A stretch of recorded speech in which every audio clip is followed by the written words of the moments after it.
I think dreams mean everything.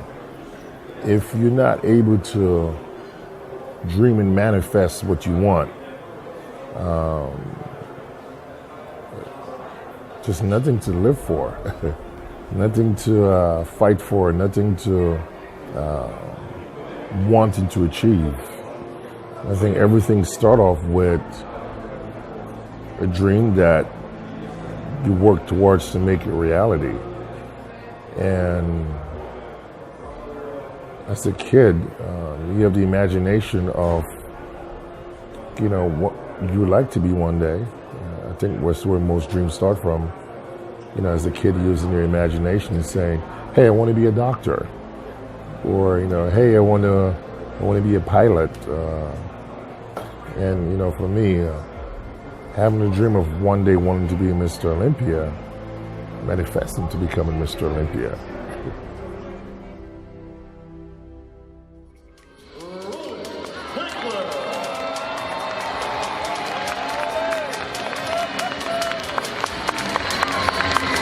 Of 2018 Mr. Olympia. To our winner. And new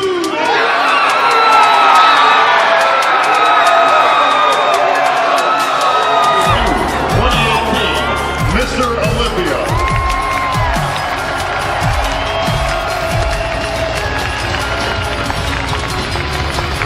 That was not easy to get back, Sean.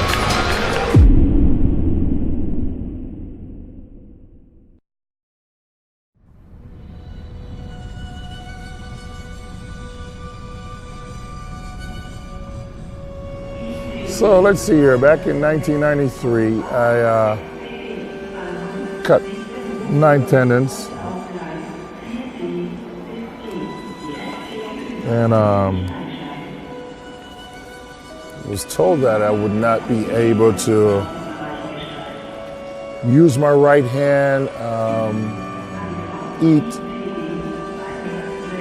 Man, that was I think that was one of the hardest times for me because I couldn't grip anything. I had no grip strength. Up to this day, I can't wear gloves when I work out because if I can't feel the weight, I can't lift it. I don't know if it's in my hand. It's a lot of challenge, man. That's a good thing about bodybuilding. I actually lost a scholarship to college because of this.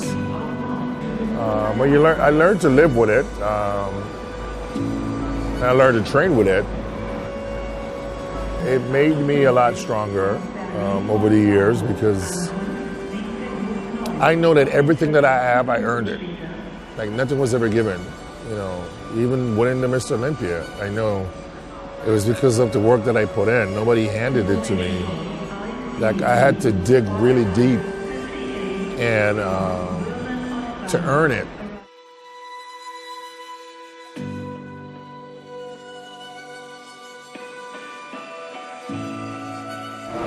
December 26, 2002, I remember. It was the day after Christmas. I got a phone call that my dad was in the hospital, and I've never seen my dad take a day of his life, so it was kind of shocking to hear that. And did some more tests. They found out that he had stage 4 lung cancer, and they gave him 3 months to live. He made it to almost 1 year. And for me, my dad was my biggest fan and my biggest support.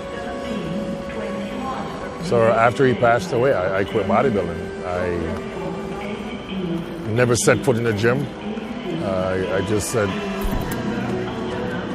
to hell with it. And, I gave up. I took up, started drinking and partying and everything else that you could think of, became an alcoholic, and I just quit. I didn't want to be a bodybuilder anymore. But I quit for 7 years, and I always tell people that your destiny is pre-written before you were born. My purpose was to inspire and motivate people. I had to go down that path so I could share my story to others or someone that went through the same situation that I did. I tell myself it's part of life. It's part of the growing process of who you're supposed to be. And everything that happens for a reason. And in the end, if you make it out on the other side, you're going to be a lot stronger than when you get in. But I think a lot of times, people face adversity, and the first thing they do is they quit. They go, I can't do this. I don't want to do this. And they give up. Instead of just fighting a little bit harder. And, sometimes that fight is needed in order for you to make it to the next stage in life. If we could turn the next page and move on to the next chapter, you're going to have to fight some battles. And a lot of times those battles are against yourself.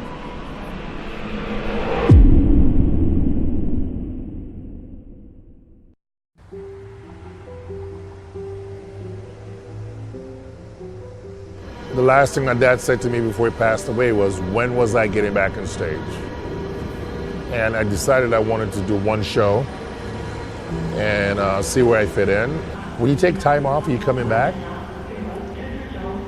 you're not starting from scratch. You're digging yourself from beneath. People used to say, man, it's like riding a bicycle. No, it's not like riding a bicycle, because it's like your body is like, what are we doing here? Like, I didn't sign up for this. I thought we quit. And your mind is like, yeah, we quit. We did. What are you doing? And you find yourself every day. So I spent a lot of time, trying to come back in 2009. I spent more time fighting myself than training. Because it's like every day was a new challenge. Every time I thought, man, I'm up to 30 pounds, my body was like, yeah, but it's been 7 years. And I start my preparation. I flew to Texas for my pro debut. I was like, it's gonna be great. I just came back. I did one show, qualified for nationals, went to North America, won my pro card. I'm gonna go to Texas, Dallas, Europe, a super show. I'm gonna make the top 3. I'm gonna go to the Olympia. Everything is gonna be great. Everything has been lined up. I remember first call out, second call out, third call out, fourth call out, and I'm still standing here going. I'm like, fifth call out, and I'm like, okay. And then it was like the rest of you guys. That was my group. And I took it like a champ, and I was like, this is what it's like to be a pro. And I went home and I had to find myself. Like, do I really want to commit myself to being a bodybuilder? Like, I made a promise to myself. I was like, I want to go back to this same show. I want these same judges to judge me again and tell me I'm not good enough. And if they tell me I'm not good enough, I would quit. And I went back and qualified for the Olympia.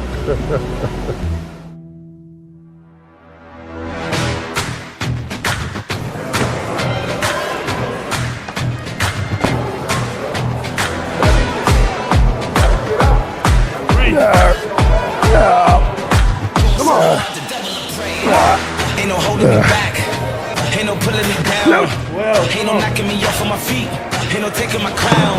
I'm lighting it fast, give me my cash, I do what I say, spit it straight to your face, I never back down, don't get in my way, don't get in my space, don't kill my vibe, this is my fate, it's a beautiful life, what a wonderful day, it's a hell of a night, going so hard, the devil to pray.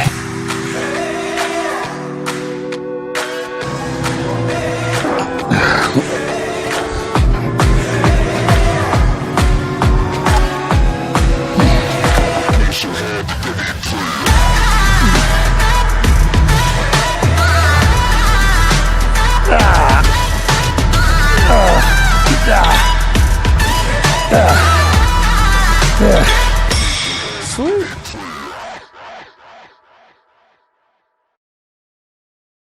Being and trying to be Mr. Olympia is a mindset. It's because you look at the guys, all the guys at the Olympia, everyone is in shape because it's the biggest show on the planet. The separation from first to fifth, anyone could argue is that much. But it's just the mindset, it's the mind frame. Like, while you're prepping, while you're dieting, while you're at the competition, while you're backstage, while you're on stage. I've been close a few times. I've been in the top 3 since 2012, except for 2017 with a broken jaw. So you look at all those close calls where you're like, you're right. Like, 2015, I thought, okay, this was it. 2016, you're like, man, this is definitely it. And in 2017, you kind of have, for me, was the best thing that could have happened to me was having to take a step back and kind of reevaluate where you're at. No, I never doubt. I get hungrier and hungrier each time. You find yourself going to a place that most people don't know is there, one, and most people are afraid to go because the mindset gets so deep where you get lost. And I had to do that for the Olympia after getting out of the hospital, because for a moment it was, you start questioning yourself, like, is it worth it? Like, is the sacrifice worth the reward? Like, why am I doing this? And nobody's responding back to you. It's just you literally talking to yourself, like, why am I doing this? Like, do I really want to do this? And there's nobody, because you are the answer. And I found myself saying, I want it. And I didn't have anything to prove to anyone, but I wanted it, and I know I was going to do whatever it takes to get it. And like most guys go to the gym and they work out. To be Mr. Olympia, you have to train to be Mr. Olympia. You just don't go in the gym and go, I'm going to train arm. I'm going to work on some arms and have a 20-minute conversation in between sets. Like, your mind is like, this is my job. I'm going to be Mr. Olympia. I have to train my butt off. I have to train like I've never trained before. You don't stop because you're tired. You stop when you're done. I didn't want to be a bodybuilder because I thought I was going to be a millionaire. There's no glitz, there's no glamour, Bodybuilding is about passion that you develop from day one. And that passion is going to drive you even at your lowest moments. You can never lose that passion because you think, hey, you know what? I'm not where I'm supposed to be. I'm not making the money that I'm supposed to make. Once you start thinking like that, just walk away.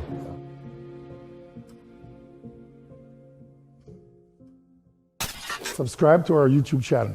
Subscribe, click, follow. إن أعجبك الفيديو لا تنسى الإعجاب والاشتراك في القناة.